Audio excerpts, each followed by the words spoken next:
Indonesia harus berpikir dua kali sebelum memutuskan membeli persenjataan dari Rusia.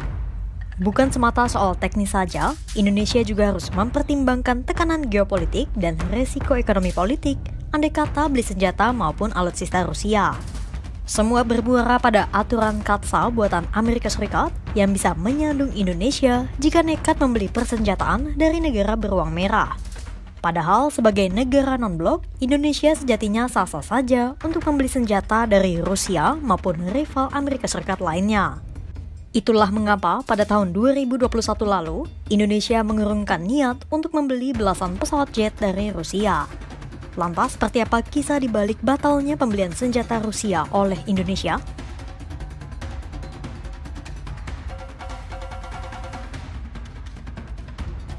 Pada tahun 2019, Kementerian Pertahanan di bawah Prabowo Subianto sejatinya sempat berencana melakukan barter hasil perkebunan dengan 11 pesawat tempur Sukhoi atau Su-35 pabrikan Rusia.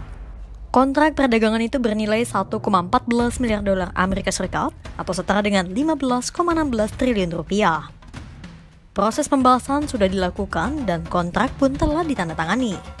Namun pada akhir 2021, Kementerian Perdagangan menyatakan barter batal dilakukan atau belum direalisasikan.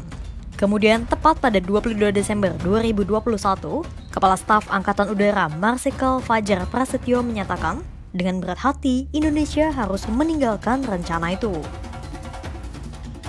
Adapun Su-35 merupakan pesawat tempur generasi 4.5 pabrikan Rusia yang dilengkapi teknologi canggih dan generasi kelima. Teknologi terbaru Su-35 juga memberi keunggulan bagi pesawat ini dibandingkan pesawat tempur multifungsi generasi keempat lainnya. Selain unggul, Indonesia pun sudah berpengalaman mengoperasikan jet tempur Sukhoi Moskwa. Pasalnya, Indonesia sebelumnya juga sudah memiliki Su-27 dan Su-30 yang menjadi koleksi hanggar TNI Angkatan Udara. Belanja alutsista Indonesia pun beralih dari Su-35 menjadi jet tempur asal Prancis Rafale dan jet tempur F-15 buatan Amerika Serikat. Pembelian 42 jet tempur Rafale pun disebut tuntas pada Senin 8 Januari 2024. Sejumlah dugaan dari pakar pun bermunculan terkait batalnya pembelian Su-35 dari Rusia. Salah satunya adalah keberadaan peraturan Amerika Serikat bernama KATSA. KATSA pun sempat disinggung kembali oleh Menteri Pertahanan Republik Indonesia, Syafri Syamsuddin, pada Rabu 2 Juli 2025. Saat itu Syarif ditanya oleh reporter jika Indonesia mengedepankan asas non-blok dan tak membatasi pembelian senjata dari manapun, lantas bagaimana dengan hubungan pertahanan Indonesia dan Rusia? Syarif pun menyebut adanya KATSA, meski di lain sisi Indonesia melakukan sejumlah upaya untuk tetap mempertahankan kerjasama dengan Rusia dan menghindari sanksi Amerika Serikat pada saat yang sama. Juga akan ada penyesuaian, Pak? Kita tahu bahwa kita juga ada KATSA yang menjadi ketentuan dari Amerika, tetapi sampai dengan saat ini kita bisa melakukan satu upaya-upaya yang kita lakukan dari dalam negeri untuk memperbaiki alutsista Sukhoi 27 dan Sukhoi 30 yang memerlukan perbaikan. Jadi kita tidak ada masalah yang berhubungan dengan sanksi. Lantas, benarkah KATSA menjadi batu sandungan bagi Indonesia dan menyebabkan batalnya pembelian Su-35 dari Rusia?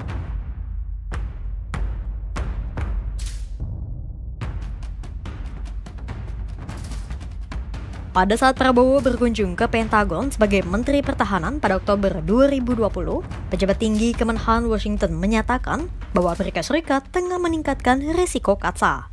Pembicaraan KATSA pun disinggung dalam seluruh dialog dengan Prabowo. Hal itu seolah secara implisit menekan Indonesia untuk tidak melakukan transaksi Su-35 dengan Rusia. Pengamat militer dari Institute for Security and Strategic Studies atau ISSES, Khairul Fahmi pun menyatakan bahwa KATSA memang harus dipertimbangkan Indonesia. Namun selain KATSA, Fahmi mencatatkan faktor lain yang menyebabkan Indonesia batal membeli Su-35. Pertama, biaya operasional Sukhoi tinggi, terbukti dari pengalaman Indonesia mengoperasikan Su-27 dan Su-30. Untuk perawatan pun, Indonesia harus bekerja sama dengan pihak ketiga seperti Belarus.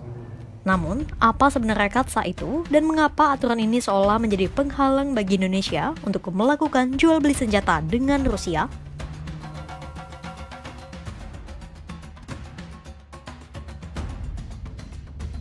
CAATSA adalah singkatan dari Countering America's Adversaries Through Sanction Act. Aturan ini dikeluarkan Amerika Serikat pada tahun 2017. CAATSA memungkinkan Amerika Serikat untuk memberikan sanksi terhadap negara-negara yang melakukan jual beli senjata dengan Rusia, Korea Utara, dan Iran. Pertanyaannya, seberbahaya apa jika Indonesia membeli senjata dari Rusia? Pertama, kalau Indonesia terindikasi melakukan transaksi signifikan dengan Rusia, maka Amerika Serikat bisa saja menjatuhkan sanksi terhadap Indonesia sesuai pasal 231. Dalam pasal ini, Presiden Amerika Serikat berhak menjatuhkan sanksi terhadap siapapun yang melakukan transaksi signifikan dengan sektor pertahanan atau intelijen Rusia.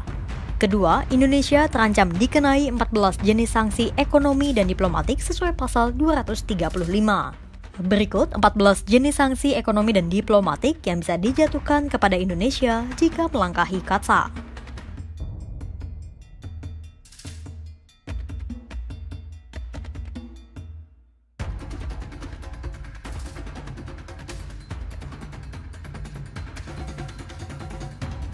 Indonesia juga bisa mengundang sanksi Amerika Serikat jika bertransaksi dengan sejumlah perusahaan Rusia yang masuk daftar hitam, mulai dari Rosoboron Export, Rostec, dan FSB serta GRU. Memang ada yang namanya waiver dalam CAATSA atau pengecualian dari sanksi. Namun, tidak ada jaminan Indonesia bisa menerima waiver apabila sudah dianggap Amerika Serikat melanggar CAATSA.